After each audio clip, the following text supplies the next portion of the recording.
পথ চেনা গলি, মুখোমুখি জীবনা, জীবনের ভুলগুলি, চেনা পথ চেনা গলি, মুখোমুখি জীবনা, জীবনের ভুলগুলি, সাজানো সুখের বাগান, এলোমেলো ফুলগুলি, সাজানো সুখের বাগান, এলোমেলো ফুলগুলি, যত পথ তত ধুলি, মুখোমুখি জীবনা, জীবনের ভুলগুলি, চেনা পথ চেনা গলি।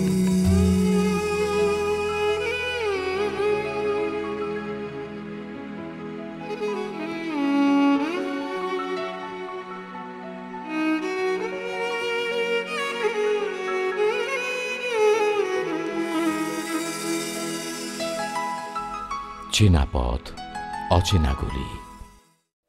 মানে কোন ব্যবস্থার কথা বলছো? ওকে তো মনোবিজ্ঞানী দেখানো হচ্ছে, ট্রিটমেন্ট চলছে, আবার কি ব্যবস্থা? ওরে দিতে অন্য ওষুধ।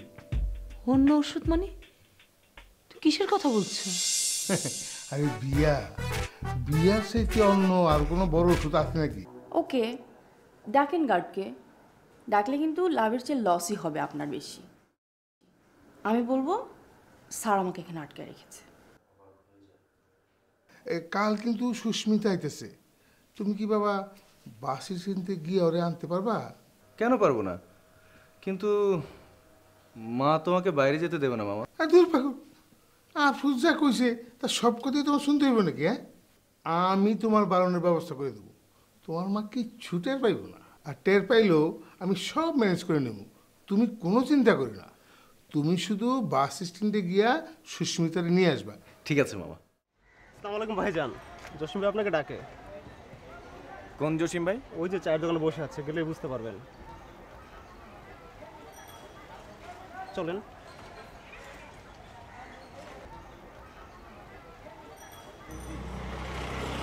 আমি জসিম ভাই। বসেন ভাইজান। কি বলবেন বলুন। আরে ভাইজান, আপনি এত অস্থির কে? আইলেন, বসেন, একটু চা সিগারেট খান, তারপরে বলি। ওসবের দরকার নেই, আমার একটু তাড়া আছে তো। ঠিক আছে, চা সিগারেট না খাইলেন, বসবেন তো। এইখানে মনে করেন ধনী গরিব সাদা কালা সবাই বসে, বসে চা খায়, আড্ডা দেয়, চান্স পাইলে প্রেম প্রীতিও করে। বলুন কি বলবেন বলুন। না মানে একটু আগে দেখলাম আপনি এক সুন্দরী ম্যাডামের লগে খুব অন্তরঙ্গ হইয়া যাইতাছে। দৃশ্যটা দেখা খুব ভালো লাগছে। অবশ্য এইরকম দৃশ্য দেখলে লাইলি মজনু শিরি ফরাত এগারে কথা মনে পড়ে, আমার শেখা খাওয়ানোর কথাটাও মনে পড়ে। তাই ভাবলাম আপনার ডাইকা একটু মনটা ভইরা দেখি। ফালতু পেঁচাল বাদ দিয়ে আসল কথা বলুন, কি বলবেন বলেন। ঠিক আছে, সাহসী বলা ভালো। শোনেন, আমার নাম জসিম ভাই, আমি ফালতু কথা পছন্দ করি। কি বলতে চান আসল কথা বলুন। আচ্ছা, আপনি ওই ম্যাডামের লগে কতদিন ধরে ইটিস পিটিস করতেছেন? রাগ করলে? আমি আমার পার্সোনাল কোনো বিষয় কারোর সাথে শেয়ার করি না। আমার কাছে আপনারা কি চাচ্ছেন সেটা বলেন। একটা প্রশ্ন করলাম, ব্যক্তিগত অজুহাত দেখাইয়া উত্তর দিলেন না। আর কি চাম? তাহলে কি আমি এখন যেতে পারি? না। এই যে মানি ব্যাগ, ৫,০০০ টাকা আছে, আর এই যে মোবাইল নেন। জসিম ভাই কারো মোবাইল নেয় না। স্বেচ্ছায় টাকা দেওয়ার জন্য ধন্যবাদ। সদা লক্ষ্মী বেরাতে না।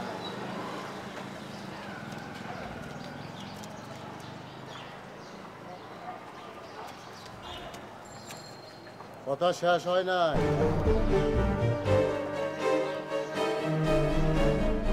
সরি টু সে বস, আপনার ইটিস পিটিসটা বন্ধ করতে হবে, কারণ ম্যাডামের প্রতি আর একজনের নজর আছে। কথা শেষ? এবার যাইবার পারেন। আর শোনেন, যাইতে যাইতে আমার কথাটা চিন্তা করতে পারেন।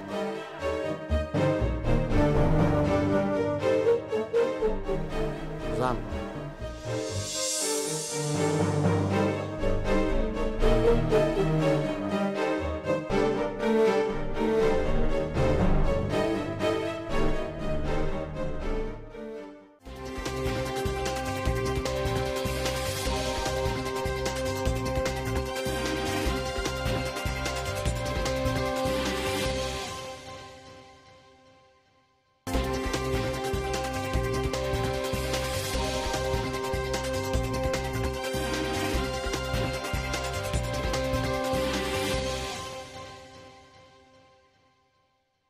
Morning doctors. আমরা আজকের যেই সাবজেক্টে নিয়ে মূলত কনফারেন্সটা অ্যারেঞ্জ করেছি সেটা হচ্ছে ক্যান্সারের নিউ ট্রিটমেন্ট প্রক্রিয়া। So already you have got it যে আমাদের এখন ক্যান্সার শুধুমাত্র ওষুধের মাধ্যমেই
আজকে আমাদের এই কনফারেন্সে আসার জন্য এবং হোপফুলি আমি অনেক কিছু আপনাদের কাছ থেকে জেনেছি এবং আমি জানি না আমার কাছ থেকে আপনারা কতদূর কিছু নিতে পেরেছেন কিনা, বাট আমার এই রিসার্চটা যেহেতু আমেরিকাতে একটা পাবলিশড হবে, so I think I did something different publication. So definitely আপনারা এটা পড়বেন, মনোযোগ দিয়ে পড়বেন এবং এটা অ্যাপ্লাই করবেন for the pressure. So thank you very much everybody.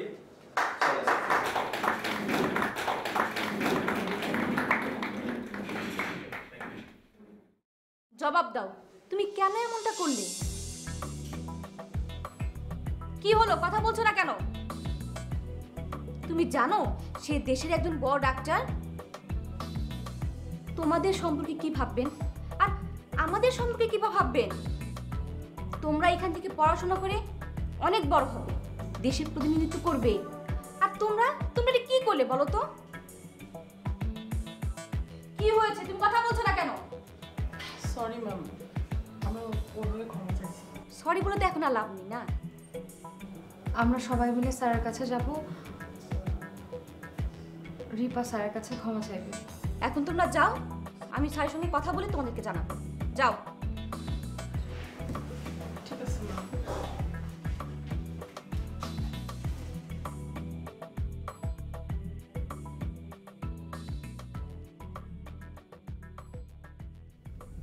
তুমি কি আমার জন্য অনেকক্ষণ দাঁড়িয়েছিলে? না, মাত্র 5 মিনিট। তারপর তো তুই চলে এলি। তা বল, এখন কি অবস্থা, কেমন আছিস? আছি ভালোই। তারপর তোমার খবর বলো। আমার খবর মেডিটেশন নিয়ে মহাপাপড়ে আছি। মা তো 144,000 জারি করেছে, ওসব বাদ দিতে হবে। তুমি কি বাদ দিতে পারবে? মা বললে তো কি আর করবো বল। তুমি দেখছি মা ভক্ত ছেলে। হ্যাঁ, সেটা তো খুব আগে, তুই তো জানিস আমি মাকে কতটা ভালোবাসি। মার জন্য আমি সব কিছু করতে পারি, সব। গুড। তা তোমার ইউনিভার্সিটি লাইফ কেমন চলছে? অনেক দিন তো তোমার সাথে সেভাবে কথা হয় না। কোনো লাইফ পার্টনার কি হলো? আমি ঠিক বুঝতে পারছি না তুমি আমাকে মিথ্যে বলছো নাকি সত্যি বলছো। সত্যি কথা বললে তুই এখন বিশ্বাস করতে পারবি না, সুতরাং না বলেই ভালো। তুমি দেখছি ডিপ্লোম্যাটিক কথা বলছো। আচ্ছা, তোর খবর কি তাই বল তো। এখন কয়টা ছেলেকে নাকে দড়িতে ঘোরাচ্ছিস? আমার সম্পর্কে বুঝি এই তোমার ধারণা? খুব কষ্ট পেলাম। Sorry, just kidding. যেসব মেয়েরা ছেলেদেরকে নাকে দড়ি দিয়ে ঘোরায় তাদেরকে কি তুমি খুব পছন্দ করো বুঝি? করি বই কি। আশ্চর্য, বলো কি? আগে জানলে তো আমি নিজেই অ্যাপ্লাই করতাম।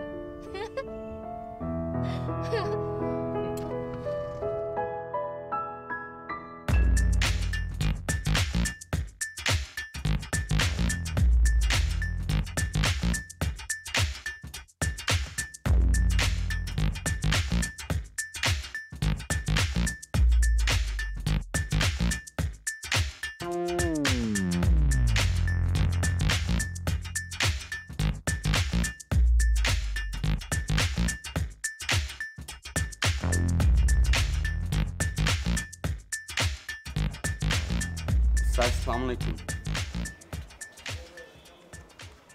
আকাশ, তুমি এখানে? ইয়ে মানে স্যার আমি ওই ম্যাডামের সঙ্গেই আসছি স্যার। সিলভিয়া? সিলভিয়া এখানে এসেছে? স্যার ওই আপনার পাশের রেস্ট হাউসে উঠছে স্যার। স্যার শুধু আপনার সাথে দেখা করার জন্যই আসছে, আর আপনাকে একটু যেতে বলছে স্যার। ঠিক আছে, তুমি নিচে গিয়ে বসো, আমি আসছি। জি স্যার, আসসালামু আলাইকুম স্যার।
হ্যালো স্যার, আমার নাম জসিম ভাই, আশা করি চিনতে পারছেন।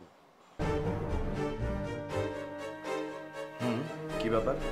আপনার সঙ্গে একটু দেখা করার দরকার ছিল, জাস্ট 5 মিনিটের জন্য। কি জন্য জানতে পারি? একটা গ্রহণ করতে হবে স্যার। আমি আপনার অফিসের সামনেই আছি, আপনি যদি একটু কষ্ট কইরা নিচে আসতেন। আমার পিয়ন পাঠালে হবে? স্যার আমি নিচেই আছি, আপনার হাতের কাজটা শেষ কইরা নাইমা আসে। ঠিক আছে, আসছি।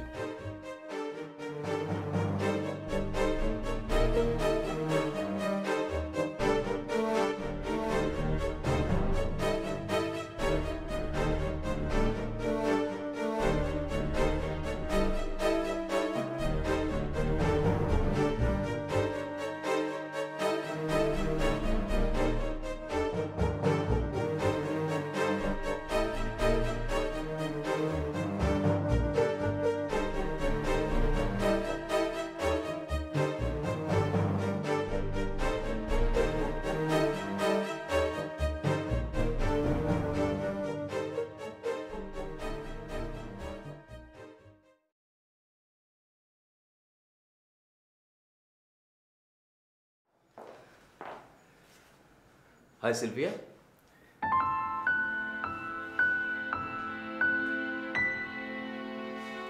ম্যাডাম তাহলে আমি যাই? চল।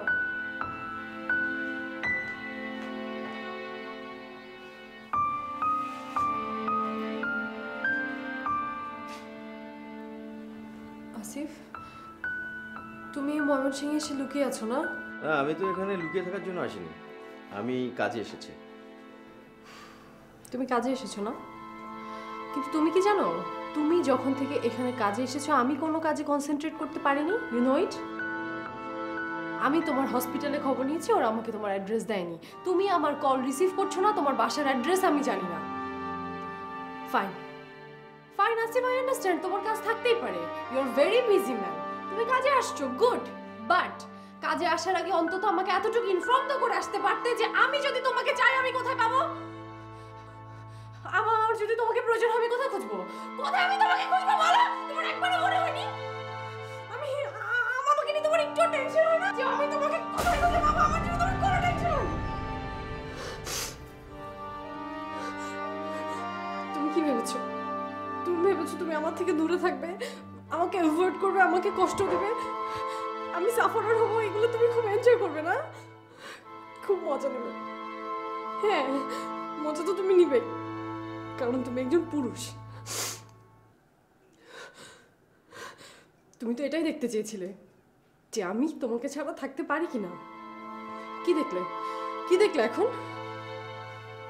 হ্যাঁ, আমি তোমাকে ছাড়া থাকতে পারবো না। I really can't live without you. তুমি জানো আসিফ, তুমি যখন থেকে এখানে এসেছো না, আমি না সারাদিন কান্নাকাটি করেছি জানো। আমি কোনো কাজ করতে পারিনি, আমি কিচ্ছু করতে পারিনি।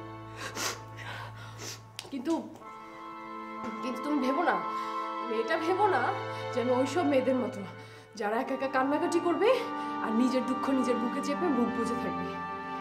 আমি ওরকম না।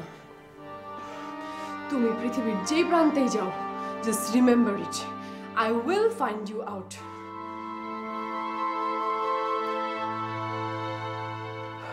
সিলভিয়া, আমরা এসব বিষয় নিয়ে পরে কথা বলি। আসি। Asif, I'm so sorry Asif, I'm really sorry। আমি আর কখনো আমাকে মাফ করে দাও। আমি তোমাকে ছাড়া থাকতে পারবো না। I can't live without you. I love you so much. আমি তোমাকে ছাড়া থাকতে পারবো না। Please don't leave me, please please. আমার অনেক ভয় করে, বিশ্বাস করো, আমার খুব ভয় করে। আমার অনেক ভয় করে, আমি তোমাকে ছাড়া থাকতে পারবো না। আমি তোমাকে অনেক ভালোবাসি। প্লিজ তুমি আমাকে ছেড়ে যেও না, প্লিজ প্লিজ। বাট কিসের ভয় তোমার? Maybe I'm so lonely. I'm scared of my loneliness. আমি আমার একাকিত্বকে ভীষণ ভয় পাই। আমি একা থাকতে ভীষণ ভয় পাই।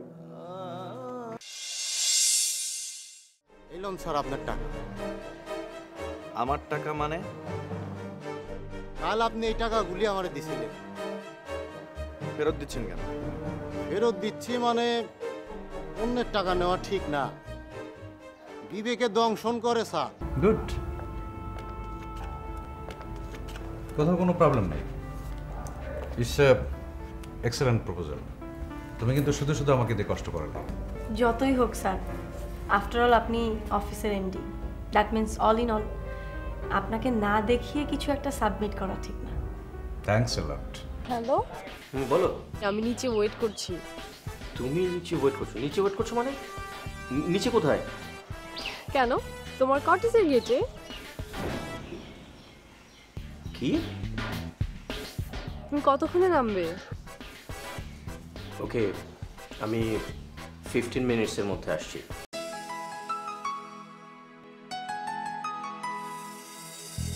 মেঘে সে ঢেকে দেয় সোনারোদ ফাল্গুনি, এমন অমানিসা কি কাটবে না কোনো দিনই।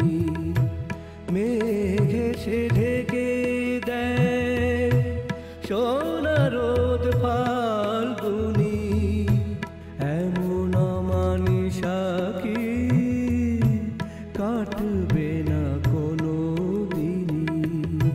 সাজানো সুখের বাগান, এলোমেলো ফুলগুলি, যত পথ তত ধুলি, মুখোমুখি জীবনা, জীবনের ভুলগুলি, চেনা পথ চেনা গলি।